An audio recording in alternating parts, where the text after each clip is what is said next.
একটা দারুণ খবর, ডক্টর মোহাম্মদ ইউনূসের সংবিধান বিশেষজ্ঞ ডক্টর আলী রিয়াজের বিরুদ্ধে অতন্দ্র নুরী নামের একজন মহিলা কবি তাহাকে দর্শন এবং গর্ভের ভ্রূণ নষ্ট করার অভিযোগ তুলেছেন।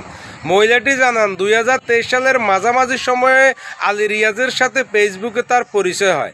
এরপর শেখ হাসিনা চলে যাওয়ার পরে আলী রিয়াজ ডক্টর ইউনূস সরকারের পক্ষ হয়ে বাংলাদেশে আসেন।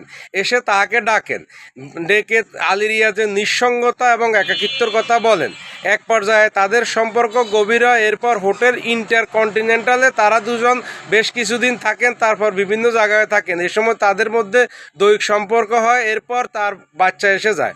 এরপর আলী রিয়াজ তো 9-6 শুরু করে। তারপর অনেক বুঝিয়ে সুঝিয়ে আলী রিয়াজ তার গর্ভের ভ্রূণ নষ্ট করে ধানমন্ডির সরকারি একটা হাসপাতালে।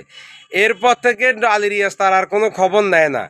এই যদি হয় অবস্থা, তাহলে আমাদের দেশের নারীরা কোথায় নিরাপদ বলেন তো?